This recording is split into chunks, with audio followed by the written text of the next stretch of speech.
मुत्तक़ीन वस्सलातु वस्सलामु अला अशरफिल अंबियाइ वल मुरसलीन व अला आलिहि व अस्हाबिहि व अहबाबिहि व अज़वाजिहि व ज़ुर्रिय्यातिहि अजमाइन। अम्मा बअदु फ़अऊज़ु बिल्लाहि मिनश शैतानिर रजीम। बिस्मिल्लाहिर रहमानिर रहीम। ला यस्तवी मिनकुम मन अनफ़क़ मिन क़ब्लिल फ़त्हि व क़ातल उलाइका अअज़मु दरजतम मिनल्लज़ीना अनफ़क़ू मिन बअदु व क़ातलू व कुल्लन वअदल्लाहुल हुस्ना वल्लाहु बिमा तअमलून ख़बीर। सदक़ल्लाहु मौलानल अज़ीम व बल्लगना रसूलुहुन नबियुल करीमुल अमीन व नहनु अला ज़ालिका लमिनश शाहिदीन वश्शाकिरीन वल्हम्दुलिल्लाहि रब्बिल आलमीन। इन्नल्लाह व मलाइकतहु युसल्लूना अलन नबी या अय्युहल्लज़ीना आमनू सल्लु अलैहि व सल्लिमू तस्लीमा। अस्सलातु वस्सलामु अलैका या सय्यदी या रसूलल्लाह व अला आलिका व अस्हाबिका या सय्यदी या हबीबल्लाह। अस्सलातु वस्सलामु अलैका या सय्यदी या रहमतल लिल आलमीन व अला आलिका व अस्हाबिका या सय्यदी या खातमन नबिय्यीन। रब्बि इश्रह ली सदरी व यस्सिर ली अमरी वहलुल उक़दतम मिन लिसानी यफ़क़हू क़ौली।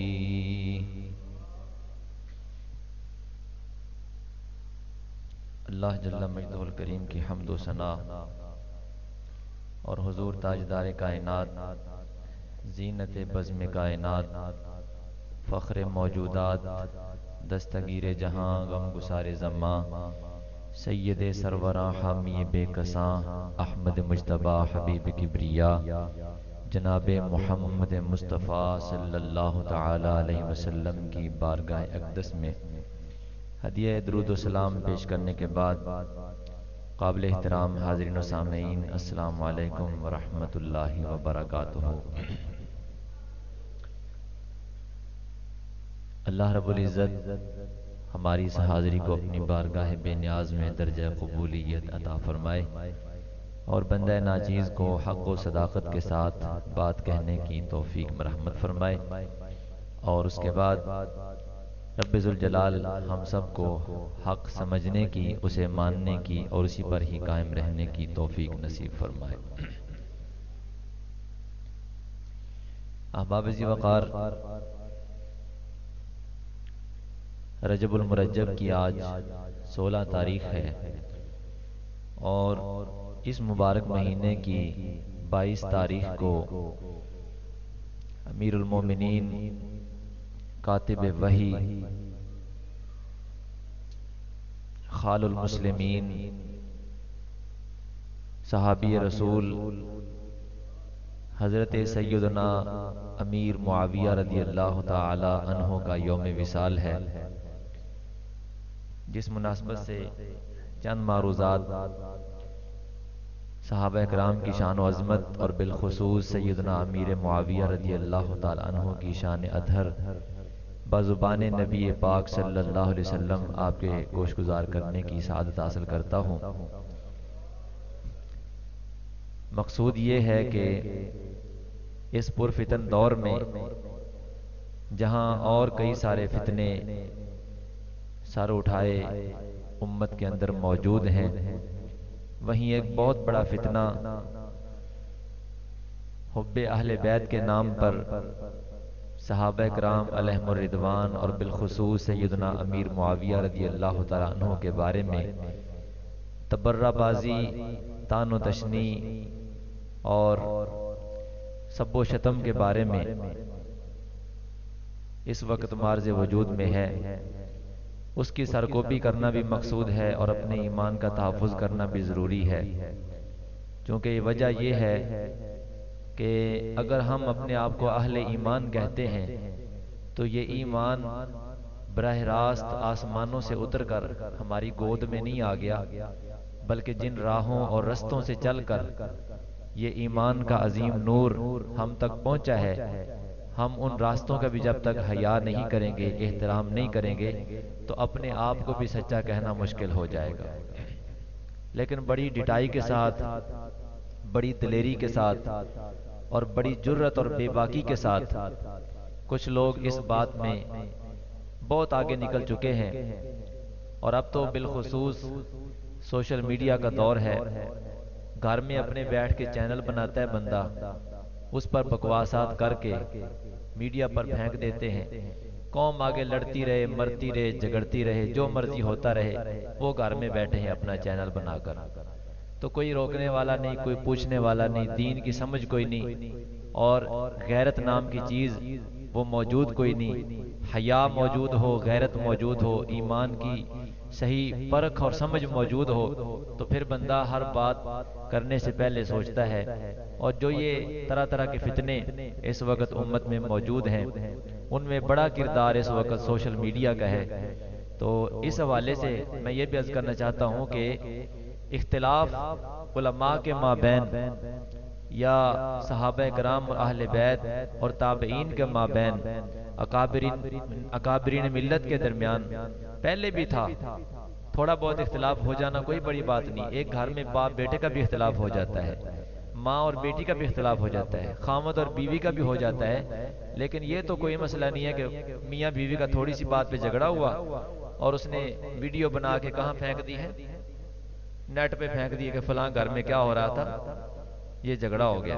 तो आजकल ये बीमारी बहुत ज्यादा है कि जो बात भी छोटी मोटी होती है, हर बंदा अपने चैनल पे उसे क्या करता है, वो तशहीर कर देता है। और फिर लोग जिनको जरूरियात दीन का पता नहीं होता, उसूल दीन से वाकिफ नहीं होते, और जो बातें ईमान के लिए नुकसानदेह हैं या अमल के लिए जहर कातिल हैं, उनकी पहचान किए बगैर इस तरह के फरूई मसाइल में ज्यादा वक्त लगाते हैं और सारा जोर इसी बात पे लगा देते हैं। हालांकि उनसे फराइज के बारे में पूछा जाए तो वो मालूम नहीं होंगे, लेकिन सहाबा के इख्तिलाफ के बारे में पूछा जाए तो बड़ी बड़ी बहस करने के लिए तैयार हो जाते हैं। हालांकि दीन के बुनियादी मसाइल जो जरूरी मसाइल हैं उनका पता भी नहीं होता। लेकिन ओ जी हजरत अमीर मुआविया के साथ फलां की जंग होगी, हजरत अली पाक के साथ फलां की जंग होगी, हजरत आयशा ने ये कह दिया था जी, हजरत फातिमा ज़हरा ने ये कह दिया था, सैयदना फारूक आज़म ने ये कहा था।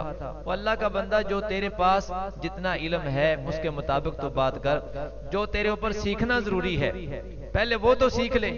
बड़ों की बात बड़ी होती है, तू आज झगड़े मिटाने के लिए बैठ जाएगा, तेरा ईमान कहां तक इजाजत देता है? तेरे पास तो अपने आप को चलाने के लिए इतनी समझ नहीं है, इतना इल्म और शऊर नहीं है, तो बड़ों की बात को इंतशार की कैफियत देकर और लोगों के अंदर इस तरह की बातें बना के बैठ जाता है और अपने आप को यह साबित करता है कि मैं बड़ा पढ़ा लिखा आदमी हूं। तो ये सारी बातें क्या है, इंसान के ईमान के लिए, अकीदे के लिए और अमल के लिए तबाही का सामान है कि जब बंदा बड़ों के बारे में जुबान तान खोलता है ना, तो उसका अपना ईमान खराब हो जाता है। माअज़ल्लाह अस्तग़फिरुल्लाह। लिहाजा इस पुरफितन दौर में अहले हक की जिम्मेदारी ये है कि वो कम अज कम इबलाग और तबलीग का फरीजा सर अंजाम दें। लोगों को बता देना जरूरी है कि भाई ईमान ये है, इसको थाम लोगे तो बच जाओगे, और ये जो रास्ता है ये ठीक नहीं है, इससे बच जाओगे तो ठीक है। जो नहीं मानेगा वो अपना फैसला आगे जाके करवा लेगा, लेकिन अहले हक को बताना तो जरूरी है कि नहीं। अल्लाह पाक जल्ला शानहू इस पुरफितन दौर में हमें अपने ईमान की सही समझ भी अता फरमाए और ईमान का तहफ़्फ़ुज़ और दिफा करने की भी तौफीक नसीब फरमाए। ये बात ज़हन में रखें कि मेरे और आपके आका मौला सल्लल्लाहु अलैहि वसल्लम मरकज़ है, सहाबा कराम का भी वही मरकज़ है, अहले बैत का भी वही मरकज़ है। जिस बंदे को मरकज़ से प्यार होता है ना, मरकज़ के साथ जो भी चीज़ लग जाएगी उससे वो प्यार करेगा। ये एक सादा सा उसूल है, आसान सा उसूल है। कोई बंदा भी किसी सहाबी के बारे में, कोई बंदा किसी अहले बैत के फर्द के बारे में कोई ऐसी बात कर रहा है जो घटिया बात है, घटिया बात है, जिसमें उनकी तौहीन का पहलू निकाल रहा है, बेअदबी और गुस्ताखी का पहलू निकलता है, याद रखें उससे अपनी जान छुड़ा लें और ये कह के जान छुड़ा लें कि भाई अगर तू करता है नबी अलैहिस्सलाम से प्यार, तो जो भी नबी के संगी साथी हैं हम उनका एहतराम करने वाले। बस इसके आगे हम कुछ कह सकते नहीं। जो बंदा भी आपको सहाबा कराम में से किसी सहाबी के बारे में, चाहे को फतह मक्का से पहले मुसलमान होने वाला है या बाद में मुसलमान होने वाला है, जब ये बात कुरान में आ गई है तो अहले ईमान को तो कुरान पर ईमान होना चाहिए ना। सुनाऊं कुरान पाक जरा। अल्लाह पाक जल्ल शानहू ने इरशाद फरमाया, ला यस्तवी मिनकुम मन अनफक़ मिन क़ब्लिल फ़त्हि व क़ातल। सूरह हदीद 27वें पारे की ये मशहूर आयत करीमा है। अल्लाह पाक जल्ल शानहू ने इरशाद फरमाया, ला यस्तवी, बराबर नहीं हो सकते, मिनकुम, तुम में से, मन अनफका, जिन्होंने खर्च किया, मिन क़ब्लिल फ़त्हि, फतह मक्का से पहले, वक़ातल, और किताल किया, जिहाद किया। फरमाया जो बाद में मुसलमान होने वाले हैं, जो बाद में किताल और जिहाद करने वाले हैं, वो फतह मक्का से पहले मुसलमानों के साथ बराबर नहीं हो सकते। जो पहले मुसलमान हैं उनके बारे में कुरान कहता है, वस्साबिकूनल अव्वलून मिनल मुहाजिरीन वल अंसार। फरमाया जो पहले सबकत करने वाले हैं, अव्वलीन सहाबा हैं, चाहे वो मुहाजिरीन हो चाहे अंसार हो, फतह मक्का से पहले मुसलमान होने वाले, फरमाया उनके पीछे जो भी चलने वाले हैं, अल्लाह की फर्मा बरदारी करने वाले हैं, अल्लाह ताला उनसे भी राजी है और जिनकी पैरवी की जा रही है उनसे भी राजी हो जाएगा। ये एक मकाम पे कुरान फरमाता है। अब इस आयत करीमा में फरमाया कि जो फतह मक्का से पहले मुसलमान होने वाले हैं वो भी ज़हन में रखें, जो फतह मक्का से पहले इस्लाम पर अपना माल खर्च करने वाले हैं उनका दर्जा भी ज़हन में रखें, जो फतह मक्का से पहले अल्लाह की राह में अल्लाह के दीन के गलबे के लिए जिहाद और लड़ाई करने वाले हैं उनका दर्जा भी ज़हन में रखें। दर्जा बड़ा है, लेकिन फरमाया उलाइका अअज़मु दरजतम मिनल्लज़ीना अनफ़क़ू मिन बअदु वक़ातलू। ये लोग जो पहले मुसलमान होने वाले, ये आज़मु दरजतन, आज़म किसे कहा जाता है? आज़म अजमत वाला, बड़ा। आज़मु दरजतम मिनल्लज़ीना अनफ़क़ू, उन लोगों से बड़े दर्जे वाले हैं, अनफ़क़ू मिन बादु, जो बाद में मुसलमान हुए। किसके बाद? फतह मक्का के बाद। फतह के बाकायदा अल्फाज कुरान पाक में मौजूद हैं। मिन बादु वक़ातलू, जो फतह मक्का से बाद मुसलमान होने वाले हैं और जिहाद करने वाले, अल्लाह की राह में लड़ने वाले हैं। फरमाया इनसे ज्यादा बड़ा दर्जा उन लोगों का है जो फतह मक्का से पहले मुसलमान हुए हैं। इन दोनों तबकों को जिक्र करने के बाद, तकसीम करने के बाद, दर्जा बंदी करने के बाद, रब्बे जुल जलाल ने क्या फरमाया? हर ईमान वाले को ये बात ज़हन में बिठा लेनी चाहिए। फरमाया वकुल्लन वअदल्लाहुल हुस्ना। कुल्लन किसे कहते हैं? तमाम। कुल किसे कहते हैं? सब की बात होगी। अल्लाह पाक जल्ल शानहू ने फरमाया कि जो पहले मुसलमान होने वाले हैं या बाद में मुसलमान होने वाले हैं, इन सब को लफ्ज कुल्लन में जमा कर दिया। कुल्लन वअदल्लाहुल हुस्ना। फरमाया चाहे पहले मुसलमान चाहे बाद वाले मुसलमान, कुल्लन वअदल्लाहुल हुस्ना, अल्लाह ने सब के साथ जन्नत का वादा कर दिया। सब के साथ, चाहे कोई पहले मुसलमान हो गया कोई बाद में। मैं तो ये कहता हूं फतह मक्का के बाद भी कुछ महीने ऐसे गुजरे हैं जिनमें सहाबा कराम ने हुजूर का रुख अनवर देखा और ईमान की हालत में उन्हें सरकार की ज़ियारत नसीब हुई। हम तो इस अकीदे वाले हैं ना कि एक बंदा मैदान कारजार में रुख मुस्तफ़ा की ज़ियारत करता है और फिर बेताब होकर जब हल्का बगोश इस्लाम हो जाता है और उसे मालूम हो जाता है कि ये चेहरा किसी झूठे नबी का नहीं हो सकता, ये अल्लाह के सच्चे नबी का रुख वद्दुहा है। उस वक्त देखा मैदान कारजार में काफिरों की तरफ से उनका हिमायती बन के लड़ने के लिए आया, लेकिन जब रुख मुस्तफा पे नजर आती है तो दिल के पर्दे खुल जाते हैं और ईमान कबूल करने के लिए वो बंदा जुर्रत का इजहार करते हुए दामन मुस्तफा से वाबस्ता होके कलमा पढ़ता है। कलमा पढ़ने के बाद आया था काफिरों की तरफ से जिहाद करने, अब हुजूर का सिपाही बनकर काफिरों से लड़ने लग गया। उसी हालत में उसे शहादत का मर्तबा नसीब हो गया।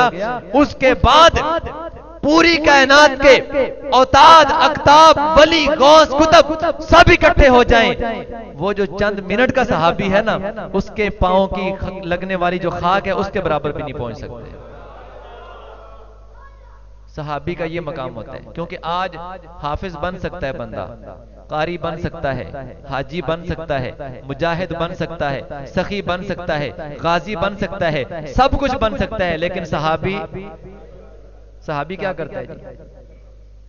कौन सी ऐसी इबादत है जो सहाबी ने कर ली है और बाद वाला कोई उस मर्तबे तक नहीं पहुंच सका? वो कौन सी इबादत है? तो कहना पड़ेगा कि रुख मुस्तफा को ईमान की नजरों से देखना ये इतनी बड़ी इबादत है कि बाद वाली किरातें, जिहाद, सखावतें, मुजाहदे, मुराकबे, मुशाहदे ये सब एक तरफ, रुख मुस्तफा की ज़ियारत सबसे ऊंचा मकाम रखती है। इतनी बड़ी बात है हुजूर का चेहरा अनवर देखना, क्योंकि वो चेहरा कोई आम चेहरा नहीं है, वो चेहरा कोई आम चेहरा नहीं है। लोग तो कहते हैं नबी हम जैसा, हम नबी जैसे। उन पागलों को क्या पता कि नबी की शान क्या है? क्या तुम्हें देख के कोई सहाबी बन सकता है? जब जवाब नफी में है तो इस तरह कहने से बाज आ जाओ। अल्लाह के नबी का मुबारक चेहरा तक लेना इतनी बड़ी सआदत है कि क़यामत तक अब ये किसी और को नसीब है। जो सहाबी बन गया वो बन गया। किया क्या उसने? सिर्फ ज़ियारत मुस्तफा की है ईमान की हालत में। इतनी बड़ी बात है, इतनी बड़ी बात है।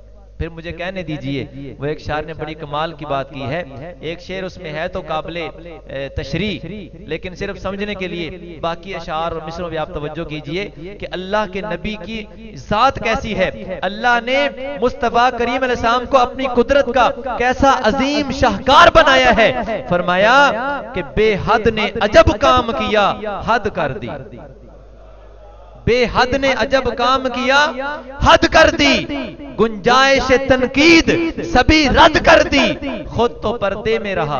पर्दा सिर्फ हमारी आंखों के आगे। अल्लाह के सामने कोई पर्दा हो सकता? ये नहीं कि अल्लाह के सामने कोई पर्दा इतना बड़ा लगा है कि अल्लाह की जात उसके पीछे है। हमारा ये अकीदा नहीं। सिर्फ इस तरह समझाने के लिए कि खुद तो पर्दे में रहा और खुद को दिखाने के लिए सामने तस्वीर मोहम्मद कर दी। कौन सी तस्वीर सामने है जी? रुख मुस्तफ़ा सामने है। रुख मुस्तफ़ा की ज़ियारत इतनी बड़ी बात है कि जो एक बार ईमान की नज़रों से देख लेता है फिर पूरी रूए ज़मीन पर कोई उसका मुकाबला करने वाला नहीं है। तो जो बकवास करते हैं, तानो तशनी का निशाना बनाते हैं सहाबा कराम अलैहिम रिदवान को, उनको शर्म आनी चाहिए। मैं अक्सर ये मिसाल दिया करता हूँ, अगर सहाबा को बुरा भला कहोगे ना, अहले बैत को बुरा भला कहोगे तो तुम खुद बुरे हो जाओगे, उनको कहने के साथ ही बुरे हो जाओगे। क्योंकि सादा सी मिसाल है, दरिया में अगर पानी गंदा हो तो नहरों में भी, बोलो तो सही, तवज्जो है बाबा जी? ये तो नहीं ना होता कि दरिया में पानी मैला हो और आगे जो नहर निकल रही है वो बड़ी साफ सुथरी आबे ज़मज़म की जारी हो जाए। है दरिया में पानी गंदा हो और उससे निकलने वाली नहर में पानी इसी आबे ज़मज़म है जी। ये क्या है? ये तबर्रुक है जी, आबे ज़मज़म है। और खुदा का बंदा, आगे अगर पानी गंदा है तो ये इस बात की दलील है कि पीछे भी क्या है। हाँ, ऐसे हो सकता है कि पीछे पानी साफ हो आगे गंदा हो जाए, ऐसे हो सकता है ना? क्यों जी? ऐसे हो सकता है कि आगे पानी गंदा हो और पीछे पानी साफ हो, लेकिन ऐसे नहीं हो सकता कि पीछे पानी गंदा हो और आगे साफ हो जाए।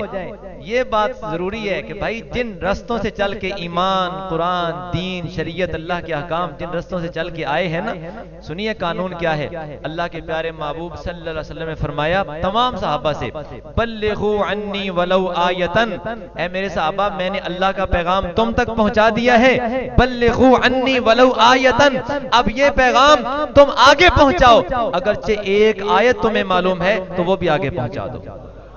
इसका मतलब है अल्लाह ने पैगाम दिया हुजूर को, हुजूर ने पैगाम दिया सहाबा को, सहाबा ने पैगाम आगे दे दिया कि नहीं, दिया कि नहीं। और अगर सहाबा ठीक नहीं थे तो ताबीन खराब हो गए, तो आगे जितना भी सिलसिला हम तक आएगा सब क्या होगा, क्योंकि दरिया खराब हो जाए तो फिर आगे सारा सिलसिला खराब हो जाता है। मुझे बड़े अफसोस से कहना पड़ रहा है कि बंदा अपने आप कहता मैं ठीक हूं, फलां साहबी ठीक नहीं था, फलां मुर्तद हो गया, फलां ईमान से फारिग हो गया, फलां ने ये कह दिया, फलां ने ये कह दिया। और खुदा का बंदा तू कहां से ठीक निकल आया, जिन रस्तों से चल के तेरे पास ईमान पहुंचा है। ये रिवायात, ये सरकार की बातें, इनमें बहुत बड़ा हिस्सा है सनद का। किसका? हदीस किसे कहते हैं? हदीस कहते हैं मतन को, जो हुजूर का फरमान आलीशान है। आप हदीस की जितनी किताबें पढ़ेंगे, जो मोतबर मुस्नद किताबें हैं, उनके अंदर हदीस से पहले सनद होती है। मतन हदीस को कहा जाता है और मतन से पहले सनद है। सनद में क्या आते हैं? सहाबी आते हैं, ताबेई आते हैं, तबा ताबेईन आते हैं। इमाम बुखारी अलैहि रहमत तक अगर 6 बंदे दरमियान में हैं तो इन 6 बंदों को सनद कहा जाएगा। इनकी बात पर एतमाद करके फिर आगे हुजूर की बात पर एतमाद होगा। ये जो कहा जाता है ना कि हदीस ज़ईफ है, ये हदीस ज़ईफ का मतलब ये नहीं होता कि हुजूर ने फरमाया कि ये हदीस ज़ईफ है। हुजूर का हर फरमान कवी है और बेमिसल है, हर बेमिसाल है। हदीस कवी है, ज़ईफ है, मुतवातर है, मशहूर है, मुदल्लस है। ये जितने अहकाम हदीस पर लगते हैं, ये सब किस वजह से लगते हैं? रावी की वजह से। कि 5 बंदे ठीक है, कुव्वत हाफजा वाले हैं, लेकिन एक बंदा उसमें ऐसा है जो कभी कभी भूल भी जाता है, तो अब उसकी हदीस पर मुहद्दिसीन एतमाद उतना नहीं करते जितना कवि हाफजे वाले के जुबान पे एतमाद करते हैं। तो लिहाजा पता चला कि हदीस भी जब हम तक पहुंचेगी, जो बंदा हदीस पर एतमाद करके ये बात कह रहा है कि फलां सहाबी ने फलां से झगड़ा कर लिया, जंग कर ली, ये हो गया, वो हो गया, अल्लाह का बंदा, हदीस का दर्जा, हदीस का वही दर्जा है जो फरमान मुस्तफा है। ये जो सनद होती है ना, सनद पर एतबार करके हदीस पर हुक्म लागू होता है। अगर हम अपने आप को ठीक कहेंगे और फिर सहारा हदीस का लेंगे, तो जिन रावियों ने वो हदीस बयान की है उन पर इत्मीनान करना होगा कि नहीं? करना होगा ना। तो इस वजह से जो बंदा आज अपने आप को ठीक कहे, सहाबा को बुरा भला कहे, इसका मतलब है ये पता है क्या कह रहा है? मैं आबे ज़मज़म हूं, मैं आबे ज़मज़म हूं, और जिस नहर से निकला हूं ना उसका पानी सारा गंदा है। जिस दरिया से निकला हूं उस दरिया का पानी सारा क्या है? खराब है। माअज़ल्लाह, अस्तग़फिरुल्लाह। तो ये हो ही नहीं सकता, ये हो ही नहीं सकता, ये महाल बात है, ये नामुमकिन बात है। लिहाजा आज भी अगर सच्चा बनना है ना, तो सहाबा को भी सच्चा मानो, अहले बैत को भी सच्चा मानो। रही बात आपस के इख्तिलाफ, इंतिशार और इफ्तिराक और झगड़ों की, तो हमारा उसके बारे में अकीदा ये है कि सहाबा कराम के माबैन जो भी इख्तिलाफ हुआ वो फुरूई इख्तिलाफ था जो हर दौर में रहा है। और नबी पाक सल्लल्लाहु अलैहि वसल्लम ने फरमाया, इख्तिलाफ उम्मती रहमतुन, मेरी उम्मत का इख्तिलाफ रहमत है। हाँ, उसूली इख्तिलाफ उनमें नहीं था, और आज भी अगर फतवा लगेगा तो उसूली इख्तिलाफ पे लगता है, फुरूई इख्तिलाफ पर फतवा लगता ईमान कुफ्र का मसला जहां हो वो उसूली इख्तिलाफ पे लगता है, फुरूई इख्तिलाफ पे नहीं। यानी अल्लाह के बारे में अकीदा, अंबिया के बारे में अकीदा, क़यामत के बारे में अकीदा, जन्नत दोज़ख के बारे में अकीदा, तकदीर के बारे में अकीदा, और मरने के बाद दोबारा उठने पे अकीदा, ये तमाम उसूल दीन है। अल्लाह की किताबों के बारे में अकीदा, फरिश्तों के बारे में अकीदा, इनका ताल्लुक उसूल दीन के साथ है। जो बंदा उसूल दीन में इख्तिलाफ करेगा वो काफिर, मुनाफिक, बेदीन, बेईमान होगा। जो फुरुआत में इख्तिलाफ करेगा उस पर ईमान कुफ्र का फतवा नहीं लग सकता। अब आप कहेंगे जी हदीस पाक में आया है कि अली पाक के साथ जिसने दुश्मनी की उसने नबी से दुश्मनी की, जिसने नबी से दुश्मनी की उसने अल्लाह से दुश्मनी की, और जिसने अल्लाह से दुश्मनी की वो कहां जाएगा?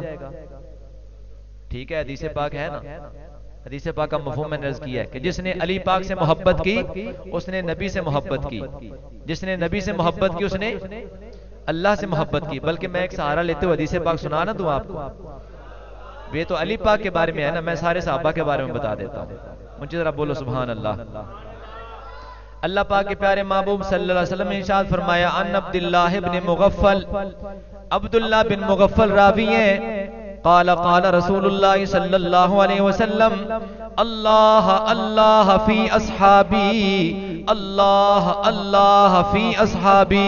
2 मरतबा हुजूर ने फरमाया, अल्लाह से डरते रहना मेरे सहाबा के बारे में। सारे सहाबा की बात हुजूर कर रहे हैं, फरमाया मेरे सहाबा के बारे में अल्लाह से डरते रहना। ला तत्तखिज़ूहुम गर्दम मिन बादी, उनको अपनी जाती तनकीद का निशाना मेरे विसाल के बाद न बनाना।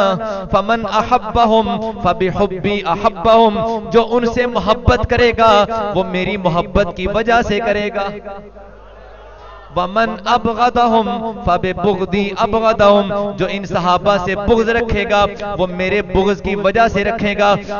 वमन आज़ाहुम, जो इनको तंग करेगा, तकलीफ देगा, अज़ियत देगा, फ़क़द आज़ानी, वो मुझे तकलीफ देगा। वमन आज़ानी, जो मुझे तकलीफ देगा, फ़क़द आज़ल्लाह, वो अल्लाह को तकलीफ देगा। वमन आज़ल्लाह, जो अल्लाह को तकलीफ देगा, फ़यूशिकु अन याख़ुज़हु, तो करीब ऐसा हो सकता है कि अल्लाह पाक उसकी गिरफ्त फरमाए, उसको पकड़ ले। क्योंकि अल्लाह पाक कुरान में फरमाता है, इन्न बत्शा रब्बिका लशदीद, बेशक आपके रब की पकड़ बड़ी शदीद और सख्त है। अल्लाह की पकड़ बड़ी सख्त है, तो अल्लाह पाक जिसको पकड़ लेगा कोई छुड़ाने वाला है? तो अल्लाह किसको पकड़ेगा? हुजूर ने फरमाया, जो मुझे तकलीफ देगा, किस वजह से? मेरे सहाबा को तकलीफ देकर, वो ऐसे है जैसे अल्लाह को तकलीफ दे रहा है। और जो अल्लाह को तकलीफ देगा अल्लाह तुझे पकड़ेगा कि नहीं? अब तू अली पाक के बारे में पढ़ता है कि सरकार ने फरमाया कि जिसने अली को नाराज किया, अली को तंग किया, अली पाक से दुश्मनी की, उसने नबी से दुश्मनी की, जिसने नबी से की उसने अल्लाह से की। और जो अल्लाह का दुश्मन है कहां जाएगा? दोज़ख में जाएगा ना। तूने सिर्फ अली पाक के बारे में पढ़ा, मैंने हर सहाबी के बारे में पढ़ दिया है। एक है जुज़वी फजीलत, सारे सहाबा को हुजूर ने बड़ी बड़ी शान और मकाम और मर्तबे अता फरमाए हैं। हर सहाबी को जो जुज़वी फजीलत मिल जाए उसको देखकर सहाबा की कुल्ली फजीलत का इनकार करना ये अहले हक का मामूल नहीं है। मैं मिसाल अर्ज करता हूँ, सैयदना ज़ैद इब्ने हारिसा सरकार के वो वाहिद सहाबी हैं जिनका नाम कुरान में आया है, बाकी किसी सहाबी का नाम कुरान में नहीं है। फलम्मा क़दा ज़ैदुम मिन्हा वतरन ज़व्वजनाकहा, 22वां पारा सूरह अहज़ाब के अंदर वाहिद नाम है सहाबी रसूल का, वो नाम क्या है? हजरत ज़ैद। ज़ैद एक नाम है तमाम सहाबा 1,24,000 या 40,000 कम बेश सहाबा में ज़ैद नाम है जो सिर्फ कुरान में आया है, बाकी किसी सहाबी का नाम कुरान में। अब कोई बंदा लेके बैठ जाए कि जनाब जिस सहाबी का नाम कुरान में आ गया वो सारे सहाबा से अफजल है, तो ये जुज़वी फजीलत को देखकर कुल्ली फजीलत का इनकार कर रहा है। ये कानून और ये ज़ाब्ता इस्लाम के उसूलों के मुताबिक नहीं है, ये खुद साख्ता उसूल है कि अल्लाह के महबूब के जो भी सहाबा हैं हर एक सहाबी को कोई ना कोई ऐसी शान जरूर मिली है जो किसी और के हिस्से में नहीं आई। हम तो अहले सुन्नत व जमात है ना, 15वीं सदी में बैठे हैं, हम तो सारे सहाबा की शान की बात कर रहे हैं, लेकिन जो एतराज करने वाले हैं उनको दावत फिक्र देते हुए ये बता देना चाहते हैं कि सरकार ने अपने सहाबा को जुज़वी फजीलतें अता फरमाई, वो भी तस्लीम कर लो, और जो कुल्ली फजीलत है वो भी तस्लीम कर लो। मिसाल के तौर पे सैयदना साद बिन अबी वक़ास रज़ियल्लाहु तआला अन्हु सहाबी रसूल हैं। कौन है? मैदान जंग में कितनी बड़ी बात है। आपने ये तो सहाबा के बारे में सुना कि सारे सहाबा हुजूर की बारगाह में आके कहते हैं फिदा का अबी व उम्मी या रसूल अल्लाह, आका मेरे माँ बाप आप पे कुर्बान हो जाए। ये सहाबा कहते हैं हुजूर के नहीं? हुजूर के बारे में सहाबा कहा करते थे कि नहीं? कहा करते थे ना। लेकिन कितनी बड़ी बात है जी, हजरत साद बिन अबी वक़ास रज़ियल्लाहु तआला वाहिद सहाबी हैं जो जंग में तीर अंदाजी कर रहे हैं और नबी पाक सल्लल्लाहु अलैहि वसल्लम उनको फरमाते हैं ऐ साद इर्मी तीरंदाजी कर, फिदा का अबी व उम्मी, ऐ साद तुझ पर मेरी माँ भी कुर्बान हो जाए, मेरा बाप भी कुर्बान हो जाए। सारे सहाबा हुजूर पर माँ बाप कुर्बान कर रहे हैं और हुजूर हजरत साद पर अपने माँ बाप कुर्बान कर रहे हैं। अब कोई बंदा उठ के कहे हजरत साद तमाम सहाबा से अफजल हैं, क्यों? हुजूर ने ये बात फरमाई है। तो ये उसी तरह होगा जिस तरह हजरत ज़ैद पाक का नाम कहां पे आ गया? कुरान पाक में। ये दो मिसालें मैंने इसलिए अर्ज की हैं कि जुज़वी फजीलत को देखकर कुल्ली फजीलत का इनकार करना ये अहले हक का मामूल है नहीं है। अल्लाह पाक समझ अता फरमाए। तो पता चला कि सारे सहाबा को जो बंदा तकलीफ दे या सारे सहाबा में से एक को तकलीफ दे तो तकलीफ किसको होती है? मरकज को। हमारे आका मरकज है, वहां तकलीफ होती है। और जब हुजूर नाराज हो गए तो कौन नाराज होगा? अल्लाह नाराज होगा ना। अच्छा, ये बात तो सबको नजर आ गई कि अमीर मुआविया रज़ी अल्लाह तआला अन्हु क्या किया? अली पाक से जंग कर ली। अली पाक से क्या कर ली? और हर जिस बंदे को इस्तंजे का भी पता नहीं ना, इस्तंजा करने के क्या उसूल हैं, इस्तंजा करने के क्या उसूल हैं, पाक कैसे होता है बंदा, पाकी के मसाइल भी जिसको नहीं आते वो ये बड़े बड़े मुबाहसे, मुनाजरे, मुजादले और मुबाहले तक पहुंच जाता है बाजार में बैठ के। नहीं नहीं, असी नहीं अमीर मुआविया नूं मनदे, ना असी सहाबी मनदे ओनू ते ना असी ओनू जन्नती मनदे हां। क्यों? ओ नबी दा दुश्मन ने क्यों अली पाक ने जंग कीती है? अली पाक ने की थी? मैंने कहा जिससे जंग किया वो तो ये फरमा रहे हैं जंग के बाद क़त्ला या व क़त्ला मुआविया किलाहुमा फिल जन्नह औ कमा क़ाल अली अलैहिस्सलाम। मौला कायनात अली पाक शेर खुदा से पूछा कि हुजूर बंदे हमारी तरफ से भी कई मर गए हैं, उनकी तरफ से भी मर गए हैं, फतवा तो दो ना कि कौन जन्नती हैं कौन दोज़खी हैं। हमारे संगी साथी जन्नती हैं, उनके दोज़खी हैं, उनके संगी साथी जन्नती हैं, हमारे दोज़खी हैं, या वो भी दोज़ख में गए हमारे भी दोज़ख में गए, या वो भी जन्नत में गए हमारे भी जन्नत में गए। चार उसूलों में से हुजूर आप क्या फरमाते हैं? अली पाक शेर खुदा फरमाते हैं जो हमारी तरफ से लड़ गए मर गए वो भी जन्नत में हैं, और जो उनकी तरफ से लड़े वो भी सारे जन्नत में हैं।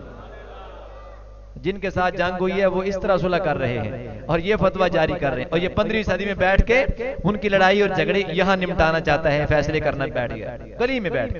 कहां बैठ के? इस बंदे को जो इतना बड़ा नुकसान कर रहा है अपना भी और अपनी सोबत में बैठने वाले का भी। हदीस पाक सुनाओ जरा इसको, आप याद कर लेंगे हदीस पाक।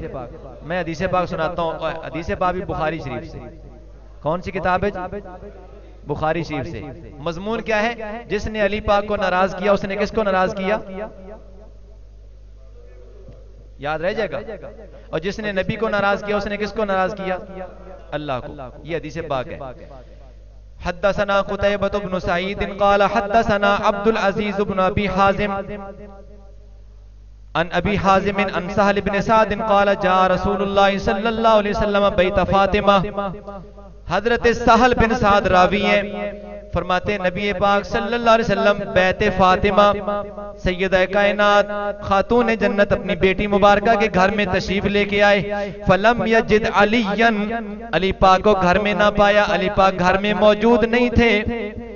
फिल बैत फलम यजिद अलियन फिल बैत, अली पाक घर में मौजूद नहीं है। फ़क़ाल ऐना इब्नु अम्मिका, आका करीम ने सामने पूछा ए फातिमा तेरे चचा का बेटा कहां गया? तेरे चचा का बेटा। ये बुखारी शरीफ पहली जिल्द सफर नंबर 129 पर हदीस नंबर 441 है। तवज्जो है जी। सरकार ने पूछा तेरे चचा का बेटा कहां है? क़ालत कान बैनी व बैनहु शैय्युन। सैयदा कायनात ने अर्ज किया या रसूल अल्लाह अब्बा जान मेरा और अली पाक का कोई झगड़ा हो गया था, घर में झगड़ा हो गया। फ़ग़ाज़बनी, अली पाक मुझसे गुस्से हो गए हैं, नाराज हो गए हैं। फलम यक़ुल इंदी, और दिन के वक्त मेरे घर में आराम नहीं किया। क़ाला यक़ीलु क़ैलूलतन, क़ैलूला करना, दिन को आराम करना, इसको क़ैलूला कहा जाता है, क़ैलूला करना। फलम यक़ुल इंदी, मेरे घर में क़ैलूला नहीं किया, आराम नहीं किया, दिन का वक्त है, बाहर चले गए नाराज होकर। तवज्जो है जी। अली पाक कहां चले गए? बाहर चले गए। क्या होकर? किससे नाराज होकर? बोलो। सैयदा फातिमा से। क्या हुआ है? क्या हुआ है? झगड़ा हो गया। सैयदा कायनात से अली पाक का क्या हो गया है? खामद और बीवी का झगड़ा हो नहीं जाता घर में, है ये वखरी गल है कि जो कमला बंदा होगा ना वो एक बार अपना इख्तियार इस्तेमाल करके ना आखेगा जा तेन 100 तलाका ने ते बाद फतवा पूछना आ जाएगा मौलवी साहब भला गुस्से में तलाक हो जाती है ना। क्या कहता है ये पता की पूछना है भी नहीं ना होंगी ये पूछन नहीं आया ये दसन आया मौलवी साहब नु सिर्फ मौलवी साहब ने मोढे ते रख के बंदूक चलावनी मौलवी साहब मैं फैर करन लगा जरा तुसी काबू हो जाओ की है जी गुस्से में तलाक हो जाती है भला इसका क्या मतलब है मौलवी साहब नहीं ना होंगी भला इवें कहो तुसी नहीं ना होंगी ओ खुदा का बंदा सारा इस्तेमाल करके इख्तियार अपना अल्लाह ने इसलिए तुझे इख्तियार दिया है कि बेयदे ही उक़दतुन निकाह तेरे हाथ में गिरा दे दिए निकाह की तू मर्द था कुव्वत बर्दाश्त तेरी ज्यादा थी हौसला और हिल्म और बुर्दबारी तुझ में औरत से ज्यादा अल्लाह ने ज्यादा रखी है इतना बड़ा हमाकत का सामान तूने किया 100 तलाक इख्तियार में तेरे 3 है 97 मजाक करके आ गए फिर ऊपर से आके मौलवी साहब से कहते हैं मौलवी साहब आगे से कहते हैं नहीं कोई मसला नहीं हुण कोई सुलह वाली गुंजाइश है तो किंदे खिलाफ हो गया मौलवियों का आपदा ही दीन है ये 90 दिन कहते रखे होंगे फिर मौलवियों ने अपने दीन कड्डे एडी सख्ती भला दीन में होंदी है नहीं दीन में एडी सख्ती नहीं पर तेरे में नरमी सारी आ गई किड्डी बड़ी नरमी करके आया बैठा जो मौलवी ने सख्त कही जा रही है आप बड़ी नरमी करके आए 100 तलाक दे के की कर रहे हैं नरमी कर रहे हैं तो सख्ती कितने दसी जाता है तवज्जो है बाबा जी जो जाग रहे हैं वो बोलें जरा। बहरहाल अली पाक रज़ी अल्लाह तआला हलीम है बुर्दबार हैं कोई मसला नहीं सैयदा कायनात ने कोई बात ऐसी हो गई होगी मियां बीवी आखिर कोई ना कोई मिजाज में तलखी आ गई कभी कोई खाने पीने में मसला बन गया कोई और मामला हो गया लेकिन अली पाक ने क्या किया तलाक तो जो अली को मानने वाला है वो भी अली पाक के नक्शे कदम पे चले के ना ध्यान नाल अल्लाह पाक ने अगर इख्तियार दिता है ना तो एक गवाह नहीं बहना फटाफट 100 तलाक दे के फारग हो जाओ है बड़े बड़े तहम्मुल के साथ बुर्दबारी के साथ आप मर्द हैं यार तो मर्दों वाला काम करें ना मर्द को कौन सा काम करना चाहिए मर्दों वाला इसीलिए अल्लाह ने मर्द को इख्तियार दिया ना। लेकिन मुझे अब पता क्या लगता है तलाकों की शरह देखकर कि तलाकें अब दिन ब दिन बहुत ज्यादा हो रही हैं दर्जनों केस रोजाना रिकॉर्ड होते हैं यूनियन काउंसिल में दर्जनों केस तलाक के तो मुझे फिर शक पता क्या पड़ता है शक मुझे पता है ऐसे लगता है कि अल्लाह ने इख्तियार तो दिया था मर्दों को लेकिन अब मर्द वो नहीं रहे मर्द क्या बन गए सुनाओ जरा मर्द पता क्या बन गए सैयद अकबर हुसैन इलाहाबादी साहब रहमतुल्लाह अलैह लिसानुल असरार फरमाया करते थे क्या बताऊं क्या बनेगी साइंस पढ़कर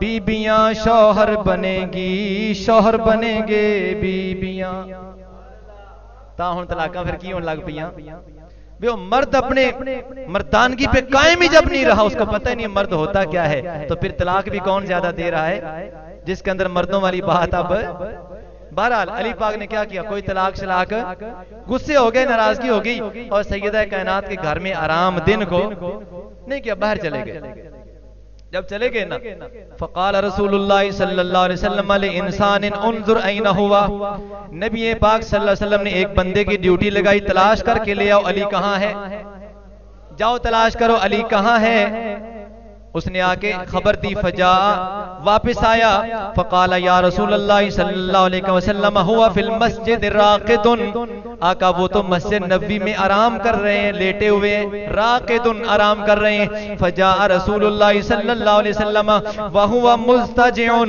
नबी पाक तशरीफ लेके और वो लेटे हुए थे क़द सक़त रिदाउहु अन शिक़्क़िही उनकी मुबारक पुश्त से कमर से चादर हट गई थी जिस्म थोड़ा सा नंगा हो रहा था और मिट्टी पे अल्लाह का शेर जलवा फरमाए आराम कर रहा है अल्लाह का शेर असदुल्लाहिल गालिब तशरीफ लेके आए हुजूर व असाबहु तुराबुन चादर हटने से पुश्ते अनवर पे मिट्टी के निशान भी लग गए मस्जिद नबी में मिट्टी के निशान भी लग गए फजाल रसूलुल्लाह सल्लल्लाहु अलैहि वसल्लम यमसहु अनहु नबी पाक सल्लल्लाहु अलैहि वसल्लम ने अपने यदुल्लाह वाले हाथों से वो मिट्टी साफ करना शुरू कर दी मिट्टी साफ करना शुरू कर दी वयकूल और जुबान से ये फरमाया कुम अबा तुराब ओ मिट्टी वाले उठ जरा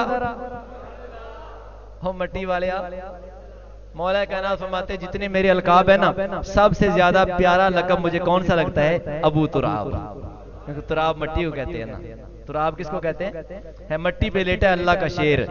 और सरकार ने लकब कौन सा दे दिया? कुम या अबा तुराब, ए अबू तुराब उठ है, क्योंकि सरकार मनाने के लिए तशरीफ ले गए ना।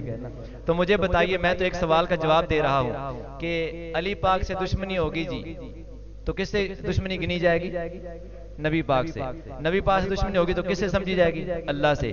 है मुझे बता, अगर अली पाक की और मुआविया पाक की जंग हो जाए वहां तो इतराज करता है, और जब अली पाक की और फातिमा पाक की लड़ाई हो जाए वहां क्यों नहीं बोलता? तवज्जो है नहीं? इंसाफ तो ये कि यहां भी फतवा लगाना चाहिए कि नहीं? तो फिर सैयदा कायनात में फतवा लगाता है कोई लगा सकता है? अगर नहीं लगा सकता तो पूरे वसूख से दावत फिक्र दे रहा हूं कि भाई जिस तरह अली पाक का और खातून जन्नत का घर में झगड़ा हो गया और इस पे फतवा नहीं लग सकता, तो अली पाक और मुआविया पाक का झगड़ा हो जाए तो वहां भी फतवा नहीं लग सकता। समझ आ गई है? अल्लाह पाक जल्ल शानो हमें अपनी जुबान संभालने की और ईमान अकीदे की तहफ़्फ़ुज़ की तौफीक नसीब फरमाए। आमीन व मा अलैया इल्लल बलाग।